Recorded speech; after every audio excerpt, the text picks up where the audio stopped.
যারা রিয়েল অর্থে অ্যানিম্যাল লাভার তারা কিন্তু বারবার একটা কথা বলে যে আপনাদের সন্তানদের ভালো লাগার জন্য বা আপনাদের ভালো লাগার জন্য ইচ্ছা হলো তাই একটা খেলার পুতুল হিসেবে একটা পোষ্যকে নিয়ে আসবেন না বাড়িতে।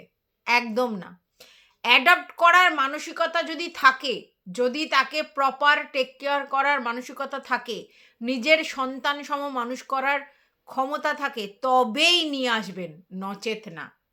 এটা কিন্তু বার বলে। আজকের আপনার ভালো লাগছে, ছোট বাচ্চা খেলছে ধুলছে মজা করছে, খুব ভালো লাগছে, আপনি নিয়ে এলেন। তারপরে তার লাইবিলিটিস যখন একের পর এক তার শরীর খারাপ বা অন্য কিছু হবে, তখন আপনার মনে হবে এটা একটা বার্ডেন্স, এটা একটা অবস্ট্রাকেল, তার জন্য আমি এটা করতে পারছি না, ওটা করতে পারছি না, আমার এই শিডিউলের মধ্যে আমি একে টেক কেয়ার করতে পারবো না, এবং তখন আপনারা দুচ্ছাই করবেন কারণ ওরা অবলা, ওরা বলতে পারে না। তাহলে কিন্তু সেটা কিন্তু খুব খারাপ। তাই বারবার বলে যে ভেবে চিনতে নিয়ে আসবেন, কারণ আমরা বহু পোষ্যকে দেখি যারা যখন অথর্ব হয়ে যায়, বয়স হয়ে যায়, বা যখন কোনো কিছু শরীর টরীর খারাপ হয় রাস্তায় ছেড়ে দেয়, ভালো ভালো ডগিদের রাস্তায় ছেড়ে দেয়, তাদের আবার অন্যরা রেস্কিউ করে অ্যাডপ্ট করে। প্রথমে রেস্কিউ করে, তাদেরকে সুস্থ করে, তারপরে আবার তাদের জন্য মানে বাড়ি চায়, বলে যারা সন্তান সম মানুষ করতে পারবেন, মেন্টালি তাদেরকে ভালো রাখতে পারবেন, তারা নিয়ে যাবেন, এরম কিন্তু বলে। সত্যি বলছি, আমি আমার এই মুন্নু বা এদের তো আমি ওরকমভাবে কোনো জায়গা থেকে নিয়ে আসিনি, এরা তো স্ট্রিট ব্রিড। তো এরা কি হয়, আমারটা হচ্ছে করোনার সময় আমার পায়ে পায়ে জড়াচ্ছিল, তো মেয়ে সন্তান বলে ওকে বলেছে বস্তায় করে ফেলে দেবে। তখন আমি বললাম বস্তায় করে ফেলে দেবে, ঠিক আছে আমার কাছে নিয়ে আসি। সেই থেকে মুন্নি আমার কাছে রয়েছে, আজকে 6 বছর হতে চললো, ঠিক আছে। তো সেই জায়গায় সে রয়েছে। আর কালি ছিল কি, মুন্নির ফেলে দেয়া মানে ভাত ঠাতগুলো খেতে আসতো, আমি বাইরে ফেলে দিতাম, খেতে আসতো।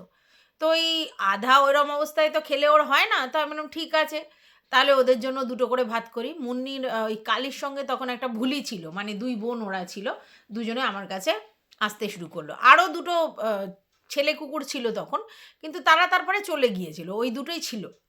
তো যাই হোক, এই করে ওরা আমার কাছে আসে। আর এখন তো তোমরা জানো যে আমাদের কালির কতগুলো হয়েছে। ভেরি রিসেন্ট কি হয়েছে জানো, 1 সপ্তাহ, তোমাদের বলাই হয়নি এই কথাটা। আমি তার নাম দিয়েছি ভুলু। একটা একদম ডিপ বিস্কিট কালার, একটা একটু এজড ছেলে কুকুর। সে কি করেছে, আমার ওই সিঁড়িতে এসে বসছে, কালির সঙ্গে ঝগড়া হচ্ছে, তারপর আবার ভাব হচ্ছে, বাচ্চাগুলো ওর গায়ে উঠছে, এরকম করছে, করার পরে ও থেকে যাচ্ছে। যেই না খাওয়ার সময় আসছে, কালি চিৎকার করছে, ওকে খেতে দেবে না, কামড়া কামড়ি মারপিট করছে। কিন্তু তোমরা বলো যে আমি ওদেরকে দেবো আর ওকে দেবো না, এটা তো আমি করতে পারবো না, একটু হলেও তোকে দিতে ইচ্ছা করবে। তো দিচ্ছি, ওর নাম দিয়েছি ভুলু।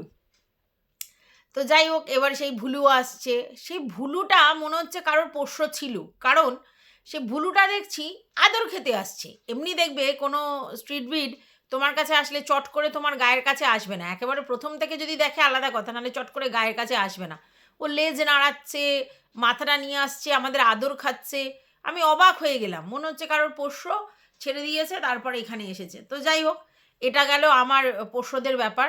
কিন্তু বিশ্বাস করো, আমি না প্রচণ্ড ভয় পাই ব্রিডের কুকুর। আমার ভালো লাগে, বেশ আদর সুন্দর দেখতে, আদর করব। আমার ছেলে অনেকবার বলেছে নয় ল্যাব নিয়ে আসো, এই নিয়ে আসো, এরকম বলেছে। কিন্তু সত্যি বলছি, আমার সেই ক্ষমতা নেই। ক্ষমতা নেই মানে ওকে প্রপার ট্রিটমেন্ট করে টেক কেয়ার করে রাখবার জন্য যে খরচ, যে মানে ব্যয় সাপেক্ষ যতটা, আমার সেই ক্ষমতা নেই, 1 নম্বর। 2 নম্বর কথা হচ্ছে, আজকের আমার ঠিক আছে, কিন্তু দীর্ঘ 15 বছর ধরে তাকে আমাকে মানুষ করতে হবে, প্লাস তার সমস্ত রেসপন্সিবিলিটি আমার। এই ইন্ডিয়ান ব্রিডেদের কি হয়, এরা যেহেতু ইন্ডিয়ারই কুকুর, তার জন্য এদের মানে জোজবার ক্ষমতা অনেক বেশি।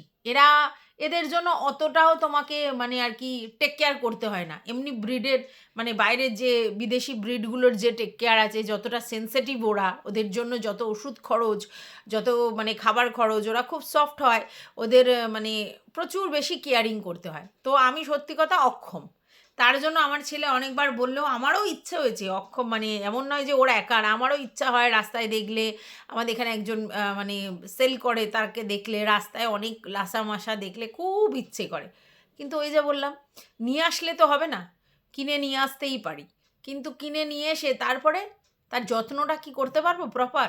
তার জন্য ভয়েতে আমি সত্যি কথা আর করি না। আমি শুধু এবার থেকে বলি, মুন্নিকে যেরকম বাড়িতে নিয়ে এসেছিস, কিছু করার নেই, তখন নিয়ে এসেছিলাম। কিন্তু এখন থেকে ওই বাইরে ডগিদেরকে খেতে দিবি, এ করতে দিবি, ঠিক আছে। তার বেশি ঘরে নিয়ে এসে আবার রাখার আমার ক্ষমতার বাইরে। তো এত কথা কেন বলছি নিশ্চয়ই বুঝতে পারছো, কারণ ভেরি রিসেন্ট আমাদের টিয়ার যে মানে পোষ্যটাকে নিয়ে এসেছিল, সে আর নেই পৃথিবীতে। আমি শ্রাবন্তী আমাকে এসে বলল, কিন্তু আমি তার আগেই দেখেছিলাম। সত্যি কথা বলতে খুবই কষ্ট হচ্ছিল। আর কালকের যখন দেখলাম ও একটা গান দিয়ে ভিডিওটা করেছে, তখন সত্যিই খুব কষ্ট হচ্ছিল, সত্যিই কষ্ট হচ্ছিল। এইবার এইটা না, আমি পক্ষপাতী নই যে একেবারে এরকম অবস্থায় ভিডিও করে সেটাকে ছাড়া, আমি একদম পক্ষপাতী নই। আমার কেডুর যখন শরীর খারাপ হয়েছিল, আমি সবাইকে জিজ্ঞাসা করেছিলাম যে ওর আপডেট তোমরা চাইছো, ওর কি কিছু ছবি টবি দেবো? সবাই বারণ করেছিল। একদিনই শুধু একটা দিয়েছিলাম, তাতেই আমার কেডুর জন্য সবার চোখের জল বেরিয়ে গেছিল। তাও সেই কেডু তো আমার ওরকমভাবে পোষ্য নয়, বাচ্চাগুলো জন্মেছিল, কথাটা বলতে গেলেই কেমন একটা হয়। তারপরে ওরকম অ্যাক্সিডেন্ট হয়েছিল বলে কদিন আমার কাছে ছিল। কিন্তু সেই কেডুর জন্য আমি দেখেছি সবাই আমার কাছে কি পাগলের মতো আপডেট চাইছিল। মানে সবাই উম, মানে আমার পোষ্যটার সঙ্গে নিজেকে জড়িয়ে ফেলেছিল, প্রতিদিন জিজ্ঞাসা করছিল। আমার মানসিক অবস্থা হচ্ছিল খারাপ, সেটা তো আলাদা কথা, কিন্তু আমার ভিউয়ার্সরাও সবাই কাঁদছিল কেডুর জন্য। মানে সে এক বিভীষিকাময় দিন গেছে একটা সময়। তারপরে সত্যি কথা, যারা অনেক প্র্যাকটিক্যাল তারা যখন বুঝতে পেরেছে, তারা পরিষ্কার এটাই বলেছিল যে ওর মুক্তি লাভটাই ভালো, কারণ যে হারে কষ্ট পাচ্ছে বা যেটা হচ্ছে সেটা কিছু করার নেই। তারপর আমি যখন ওই ফেসবুক দেখে ওকে দিয়ে এলাম, তখনও আমাকে ওরা বলে দিয়েছিল যে চান্সেস নেই, তবু চেষ্টা করব। মানে জানতোই যেটা বেশি দিন থাকবে না, কারণ ব্যাকবোন ভেঙে গিয়েছিল। তো সত্যি কথা, কী যে মায়া, যারা পোষ্য পোষে বা পোষ্য ভালোবাসে তাদের যে কী মায়া, সেটা তারাই জানে। এমন যে নিজের পোষ্য নয়, অন্যর পোষ্য, তাকে দেখেও তারা এত দূর থেকে জল ফেলে। তো এরকম একটা ছোট্ট পুচকু একটা পোষ্য যখন টিয়া নিয়ে এসেছিল, তখন বহু যারা মানে পেট লাভার তারা বারণ করেছিল যে তুমি কখন তাকে টেক কেয়ার করবে। বললো যে আমার বরের ইচ্ছে। ঠিক আছে, তোমার বরের ইচ্ছা মানে কদিন পর হলে আলাদা কথা। অনেকের বাড়িতেই বাচ্চা কাচ্চার সঙ্গে পোষ্য আছে, কিন্তু হয়তো পোষ্যটা তারা বাচ্চা কাচ্চা বড় হয়ে গেছে তারপরে এনেছে, নয় আগে থাকতেই ছিল এরকম। কিন্তু এইভাবে মানে হঠাৎ শখ হলো একটা পোষ্য নিয়ে চলে এলাম খেলার পুতুলের মতো, এত সহজ নয়। যতদূর জানি টিয়া ইনস্টাগ্রাম, ফেসবুক, ইউটিউব সবেতে শর্টস ভিডিও করা, মিনি ব্লগ করা, প্রমোশনাল ভিডিও শ্যুট করা, এমনি ব্লগ করা, দুটো চ্যানেল চালানো, তারপর বাড়ির কাজ, কোথাও যেতে টেতে হলে সেগুলো প্রমোশনাল ভিডিও শ্যুটের জন্যে, তারপরে দুটো তার বাচ্চা, ঠিক আছে, একটা অসুস্থ, একটা একেবারে সবে পুচকু হয়েছে। এর মধ্যে এরকম একটা রং ডিসিশন নিয়ে একটা পোষ্য নিয়ে আসা শুধুমাত্র শখের মানে খাতিরে, সবাই বারণ করেছিল, ওর বেশিরভাগ লোক বারণ করেছিল। তো সবাই বুঝতে পারছিল যে ওরা অ্যাকচুয়ালি কন্টেন্টের জন্য পোষ্যটাকে নিয়ে এসেছে। ভালোবেসে পোষ্য আনা আর কন্টেন্টের জন্য পোষ্য আনা দুটো কিন্তু ডিফারেন্স, সেটা সবাই বুঝতে পেরেছিল। কিন্তু ওরা তো আর আমাদের কথা শুনে চলবে না, ওরা ভাবে আমরা যা করছি ঠিক করছি, কিন্তু অচিরেই চলে গেল একটা প্রাণ। হ্যাঁ, এইবার যে রোগটা হয়েছিল সেই রোগের ওইভাবে ট্রিটমেন্ট হয় না, মানে হয়ে গেলে হয় না, আগে থাকতে দিতে হয় সব কিছু, ইমিউনাইজেশন এইসব শুনেছি। আর পার্বত চিকিৎসা খুব টাফ।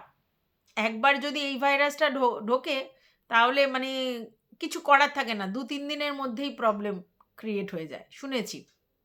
আমাদের এখানে একটা ডগি ছিল, তার 6-7টা বাচ্চা একইভাবে এরকম করে একই দিনে, সে কী যে মায়া কি বলবো, একই দিনে পরপর পরপর পরপর করে চলে যাচ্ছে। খুবই মানে টেরিফিক। তাও সেগুলো রাস্তার, সেগুলোকে সেইভাবে কেউ টেক কেয়ার করতো না, রাস্তায় মানুষ হচ্ছিল তার জন্যে। কিন্তু এটা না, মানে সত্যিই মানা যাচ্ছে না, শুধু শুধু নিয়ে এলো, শুধু শুধু এগুলো করলো। আর তারপরে আমি অবাক হয়ে যাই, এরকম একটা সিচুয়েশনে ওরা কান্নাকাটি করছে, অন্যরা ভিডিও তুলছে, আর সেই ভিডিও আবার গান দিয়ে ওরা সং দিয়ে ওরা নাকি সেটাকে পাবলিশ করছে। মানে এরা কি টাকার জন্য নিজেদের মানে কি বলবো মনুষ্যত্বও বেছে দিয়েছে? আমি বুঝে পাই না। না আমি বলছি না এগুলো দেয়া খারাপ বা কিছু, কিন্তু ভালো জিনিস ওরকমভাবে গান দিয়ে দেয়া আলাদা জিনিস। আর এরকম একটা কঠিন পরিস্থিতি সেই সময় লোকে ভিডিও করে রেখে দেয় প্রাইভেটলি, তাহলেও ঠিক আছে। সেই জিনিসটাকে আবার এরকমভাবে গান দিয়ে পাবলিক করে বলার কিছু নেই গো, সত্যি কিছু বলার নেই। কারণ মনুষ্যত্ব কাউকে শেখানো যায় না, সেটা যে যার নিজের। তো চলো, welcome back to my channel. আশা করছি তোমরা সবাই খুব ভালো আছো আর আমিও খুব ভালো আছি। এই ভিডিওটা আমি অ্যাকচুয়ালি করতে চাইছিলাম না, সত্যি করতে চাইছিলাম না, কারণ আমি জানি এই ভিডিওটা করতে গেলে আমি ভীষণ ইমোশনাল হয়ে পড়বো। কিন্তু কিছু আছে যারা আমাকে পার্সোনালি এটা নিয়ে কথা বলতে বলেছে যে তুমি এটা নিয়ে বলো, তার জন্য ভিডিওটা করতে এসেছি। কিন্তু আমি জানি এই ভিডিওটা করতে গেলেই আমি ইমোশনাল হয়ে যাব, আমার ভালো লাগবে না এই ভিডিওটা করতে। কারণ আমি কিছুদিন আগে ভুক্তভোগী না, আমি তাকে আমার শখের জন্য আমার বাড়িতে এনেছিলাম এরকম নয়, সে এমনি প্রয়োজনে মানুষ হচ্ছিল তার মায়ের কাছে। কিন্তু ওই যে আমার বাড়ির সামনেটায় ছিল একটা মায়া, তো হচ্ছিলই। সেই মায়াটার জন্যে আমার সত্যি মানে আমি মনে করতে চাই না। দেখো, এটা কঠিন বাস্তব। আমাদের পোষ্যদের মানে স্ট্রিট ডগের পোষ্যদের সবাই যে পুরোপুরি সারভাইভ করে এরকম নয়, অনেক ক্ষেত্রেই অনেকেই এমনি চলে যায়। কিন্তু ওই যে মায়া মানে একটু ঘাঁটাঘাঁটি বেশি করলে না, মায়াটা সেই জায়গায় চলে যায়, তখন খুব কষ্ট হয়। আমি এটা বলবো না যে টিয়া বা টিয়ার বরের কষ্ট হচ্ছে না, অবশ্যই হচ্ছে। এতদিন নাড়াঘাটা করেছে, ওদের সঙ্গে ছটপট করতো, ঘুরতো, বেড়াতো, নিশ্চয়ই মায়া হয়েছে। কিন্তু ওকে সবাই বারণ করেছিল যে এই ডিসিশনটা তুমি নিও না, কারণ তোমার একটা একদম ছোট বাচ্চা, তাকে কতটা প্রপার কেয়ার করতে হয় সেটা করতে হবে, প্লাস তোমার একটা অসুস্থ বাচ্চা তারও প্রপার কেয়ার করতে হবে। তারপরে গিয়ে আবার তুমি একটা পোষ্য নিয়ে আসছো, তাহলে এতজনের কেয়ার করা তো মানে একদিনের পক্ষে সম্ভব নয়। আর তোমরা ব্যস্ত মানুষ, তোমাদের প্রচুর কাজকর্ম থাকে, তুমি কখন করবে? দেখেছিলাম যে ও দুটো কাজের দিদি রেখেছিল, কে রান্না করছে, কে অন্য কাজকর্ম করছে। কিন্তু এই টেক কেয়ার তো অন্য কেউ করতে পারবে না। ও বলেছিল ওর বর করবে, ওর বর নিয়ে এসছে, ওর বর সব করবে, ওর বরের ভিডিওতে সব দেখতে পাবে। কিন্তু সেটাও কিন্তু করে উঠতে পারেনি, এত সহজ নয় সব জিনিসটা। তো যাই হোক, এরকম নয় যে ওরা চেয়েছিল এরকম ক্ষতি হোক, এরকমও নয় যে ওদের দ্বারা ওটা হয়েছে, এরকম নয়। কিন্তু ওরা প্রপার টেক কেয়ার করতে পারেনি, ঠিক আছে? আমার মনে হয় এগুলো দেখে অন্য ব্লগারদেরও শেখা উচিত। যারা এরকম ভাবে যে নিয়ে আসবো হুট করে শুধু কন্টেন্টের জন্য, তারা প্লিজ আনবেন না। একটা পশুকে নিয়ে এসে তার যদি প্রপার টেক কেয়ার না করেন, তাহলে কিন্তু খুব খারাপ জিনিস। দরকার কি আছে? দরকার নেই তো, যেখানে আছে আছে। আর সব থেকে বড় কথা, এই যে ব্রিডাররা যে এগুলো বিক্রি করে না, অনেক জেনেটিক রোগ থাকে, এগুলো দেখে শুনে নিয়ে আসতে হয়, আমরা তো এত বুঝি না। তো এক একটা ব্রিডার কি হয় নিজেদের মধ্যেই আর কি মেট করায়, আর তারপরে বাচ্চা কাচ্চা হয়তো তাদের জেনেটিক্যালি অনেক প্রবলেম থাকে, এই থাকে, রোগ থাকে, ইমিউনিটি পাওয়ার কম থাকে, অনেক কিছু সমস্যা থাকে। তো সেই জন্যে আমার মনে হয় যে না দেখে শুনে, না বুঝে শুনে দুম করে আমার ইচ্ছা হলো আর একটা নিয়ে এলাম, তারপরে তার প্রপার টেক কেয়ার করতে পারলাম না, একদম নয়। আমার বোনের বাড়িতে একটি পোষ্য আছে, গোল্ডেন রিট্রিভার। আমার বোনকে রীতিমতো মানে আর কি পাজেল হয়ে যেতে হয়। ও টোটালি হাউসওয়াইফ, দুটো মেয়ে বড় হয়ে গেছে, তারপর ওটা। তো কত টেক কেয়ার তাকে করতে হয়। তারপরে তার বর তাকে নিয়ে মানে ডাক্তারের কাছে নিয়ে যাওয়া, এটা ওটা সেটা সমানে করতে হয়। মানে মেয়েদেরকে মনে হয় অত প্রপার টেক কেয়ার করেনি যতটা ওই বাচ্চাটাকে করে, করতে হয়। কারণ ওরা তো অবলা, মেয়েরা তো একটা বয়সের পর বলতে পারে, তাদের প্রবলেম বলতে পারে, সমস্ত কিছু বলতে পারে। তো সেই জন্যই আমি বলবো যে একটা অবলাকে ওরকমভাবে নিয়ে এসে এরকমভাবে নিজেদের ইচ্ছা হলো, শখ হলো, নিয়ে এলাম, আর তারপরে এরকম, এটা ঠিক নয়। আর আমার সত্যিই খুবই দুঃখ লাগছে এটা, যে এরকম একটা কঠিন পরিস্থিতি যেখানে মা বাবা কাঁদছে, সেই একটা কঠিন পরিস্থিতি ওই বাচ্চাটার জন্যে, সেটা কেউ ক্যামেরা বন্দি করে আবার গান দিয়ে পাবলিক করতে পারে। এদের কি সত্যিই ইমোশন আছে? আমি বুঝে পাই না। আমি আবারও বলছি, আমি কিন্তু কখনো বলছি না যে ওদের কষ্ট হচ্ছে না। একটা জিনিস নাড়াঘাটা করলে সত্যিই কষ্ট হয়। কিন্তু এদের এই জিনিসটা কেউ পাবলিক করে? হ্যাঁ, একটা শর্টসের মাধ্যমেও দেখিয়ে দিতে পারতো যে হ্যাঁ, এরকম মানে আর নেই আর কি। কিন্তু এইভাবে ব্লগিংয়ের মধ্যে তারপরে এরকমভাবে গান দিয়ে এরাই পারে। মানে পয়সার জন্য এরা যে কতটা নিচে নামতে পারে, কি নীচ মানসিকতা দেখাতে পারে, সেটা বলে আর লাভ নেই। মানে এইসব ব্লগাররা মানে পয়সাটাকে এত ভ্যালুয়েবল মনে করেছে যে পয়সার জন্য সমস্ত কিছু এরা সেল করতে রাজি। মানে এতদিন ধরে মানে সমস্ত কিছু সেল করলো। মানে আমার কিচ্ছু বলার নেই। আর এর এই হঠকারী ডিসিশন প্রতিদিন প্রতিনিয়ত এর প্রত্যেক দিন একটা একটা করে হঠকারী ডিসিশন। আর সেই হঠকারী ডিসিশনের জন্য ওর ফ্যামিলির লোকজনরাই সাফার করে। কখনো বাচ্চা, কখনো পোষ্য, এরাই সাফার করে। আমি জানি না মানে এই মেয়েটি কী ধরনের মেয়ে, কী ধরনের মেয়ে। প্রচুর পরিশ্রমী, খাটে, পরিশ্রম করে, এটা সত্যি। কিন্তু পরিশ্রম করলে কি হবে? এই হঠকারী ডিসিশন, আর তার জন্য দেখো সাফার। আর এমনি এমনি তো কন্ট্রোভার্সি হচ্ছে না। যারা সত্যি মানে পেট লাভার, যারা পোষ্য ভালোবাসে, তারা এইসব জিনিস একদম সহ্য করতে পারে না। তারা বলবেই, তারা বলবেই যে তুমি জোর করে নিয়ে এসে বাচ্চাটার এরকম অবস্থা করলে। যাই হোক, ভেরি প্যাথেটিক, কিছুই বলার নেই আমার। এত খারাপ লাগছে ওই দৃশ্যটা দেখে, মনে হচ্ছে যেন আমার নিজেরই যেন কি হারিয়ে গেল। অজান্তেই চোখ দিয়ে জল বেরিয়ে যাচ্ছে। অথচ দেখো তাকে আমরা চিনি না, জানি না। ওই ২-১ বার ভিডিওতে দেখেছি। ২-১ বার ভিডিওতে দেখেছি। তার জন্য কি অবস্থা।